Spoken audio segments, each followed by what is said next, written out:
Hi everyone. I had to summarize chapter 12 of Sidman, and the chapter was called Coercion and the Conscience. And it was actually a very interesting chapter. I really enjoyed reading it, and I hope you enjoy my summary. So, first, I want you to picture yourself back in college taking a final exam. So, this is a course that you rarely made it to, and you stayed out a bit too late the night before. Therefore, you didn't really study. You're at risk of failing the course, and this final is your only saving grace. However, sitting diagonal from you is someone who is flying through the test with a huge smile on their face, confident that they know what they are doing. And even better, you have a perfect view of their answer sheet. What do you do?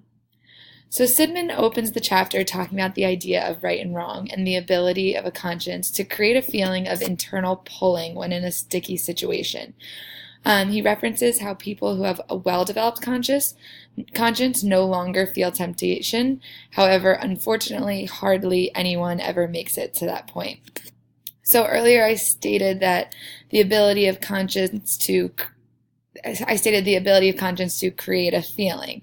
However, now that we are as far as we are into our behavior courses, we know that we do not feel our conscience. Conscience is essentially a nickname that refers to our drive to do the right thing, even when conflicting contingencies are telling us something different. So Sidman discusses how people view conscience as a human quality. However, he talks further about how no child can really be born with a conscience. He talks a lot about infants and how when they're born, they're in fact pretty selfish during their first few years of life. They are the center of attention. They are what the world revolves around, and they know no different. They don't care that they're keeping their parents up at 3 a.m. They don't have an awareness of that's wrong or that's right. So an example would be a hungry toddler in daycare. He'll bite his best friend during lunchtime in order to get his best friend's food because he's hungry. So clearly there's no real understanding of right and wrong for that toddler. So the question kind of is, when do the concepts of right and wrong develop? So Sidman gets into talking about the origins of the conscience, in which he states that the foundation of the conscience lies in coercive control, and punishment is actually what teaches us the meaning of bad. He references how people trust that little voice in their head to guide them to make choices through life, and often are angry at that little voice if something bad happens, saying, I should have trusted my gut. I should have heard that little voice in my head saying this. However, we forget that voice originates from the history of social coercion. Therefore, conscience is a social phenomenon.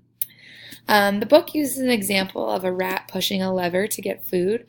However, after multiple times of food being dispensed, a painful shock is dispensed twice. So he is pushing the lever for hours on end, and every time he pushes the lever, he gets food. However, that one time that he pushes the lever expecting food, he actually gets shocked, and this happens 2 times. So the lever has a long history of reinforcement, so therefore it is tempting to the rat.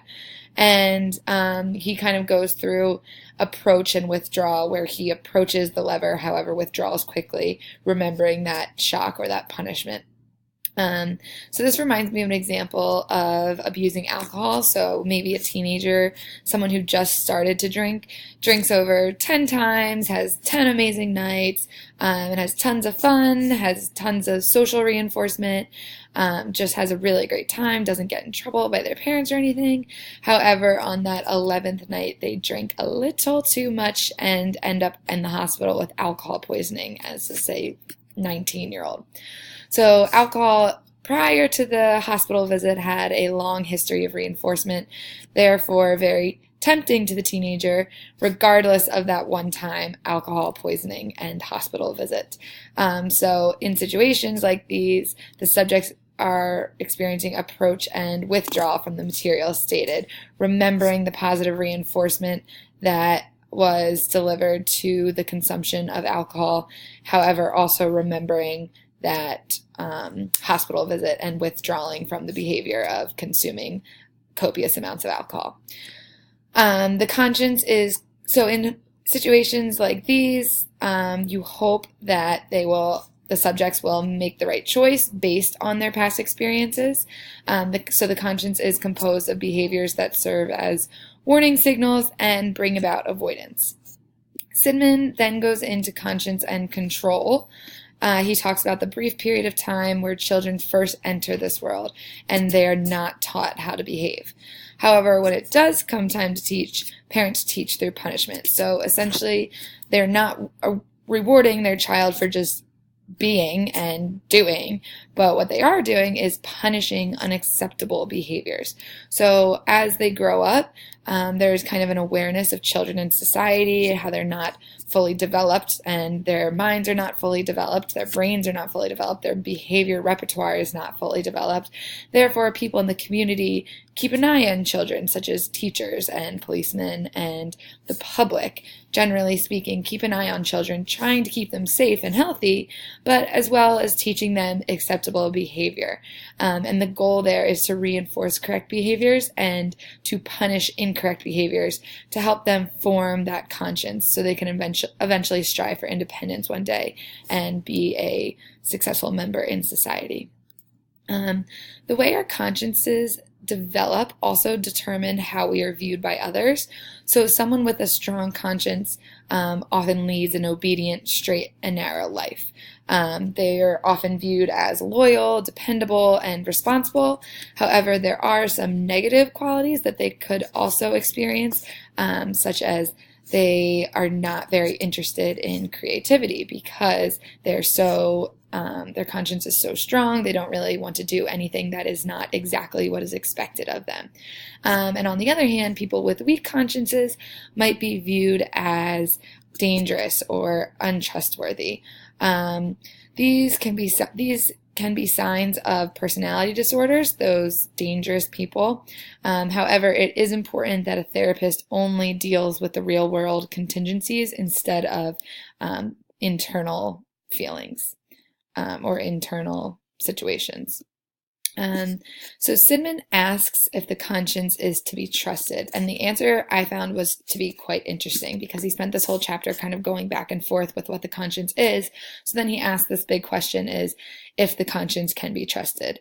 So basically, society depends on individuals' consciences for survival.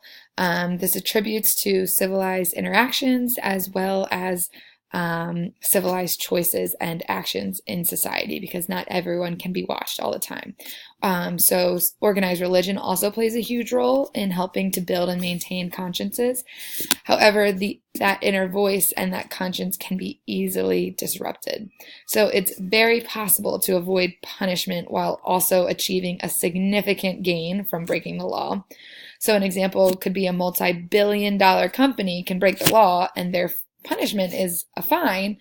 However, no money amount is significant enough to be, in fact, punishing for the behavior that broke the law.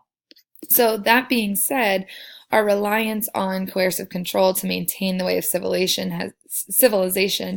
has kind of created a double standard. So, for example, Sidman stated how homeless people their mindsets kind of just take what they can get, and that might not be how their conscience was developed and how it was maintained. However, that's what it is right now because of the double standard of multi-billion-dollar companies having no punishment. However, they're homeless, which that some of their situations and behaviors are punishing as well. So coercion can generate counter control due to the conscience getting overpowered by immediate reinforcers. So that is my summary of this chapter. I hope you found it as interesting as I did. And my question is, what is a suggestion that you have, other than coercion, of course, of a way to build conduct and practical morality in today's society? So thanks for listening.